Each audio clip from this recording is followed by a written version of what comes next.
Driving into Qusair, it's clear just how fierce the battles here must have been.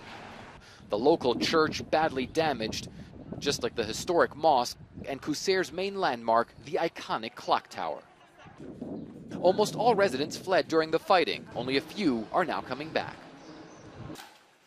George, who would only give us his first name, fled when Qusair was in opposition hands. Of course we want to keep living here, he says. We are trying to get help from the government so that we can make this town worth living in again. Qusair was held by the opposition for more than a year. It's close to the Lebanese border and became a strategic hub for the flow of weapons to rebel forces in central Syria. Regime forces backed by Hezbollah fighters launched an offensive on the town and retook it earlier this month, but the cost was immense.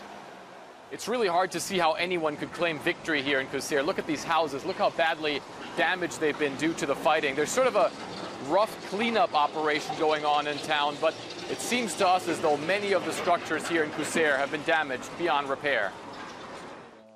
In a rare TV interview, a Syrian military commander shows me how pro-Assad forces captured the town. First, we surrounded the city, and then we attacked it from all sides, he says. And of course, we killed a lot of them, and there were a lot of wounded. The rest of them ran away through the valleys and the mountains, mostly to Lebanon. And now we can announce that Qusair and its suburbs are totally cleansed of Islamist fighters. Totally cleansed and totally destroyed. Qusair also highlights the increasingly sectarian nature of the Syria conflict. George, like many of those now returning, is Christian. He took me to his brother's destroyed house. He couldn't hide his anger at Qusair's Sunni Muslims, many of whom supported the opposition. My brother used to live here with his kids, he says. He's an engineer. His son came to the door and they shot him because they think all Christians are against them.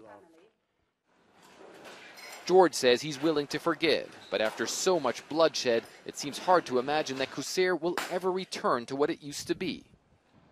A quiet town on the Lebanese border where religious affiliation did not matter. Fred Pleitkin, CNN, Qusair, Syria.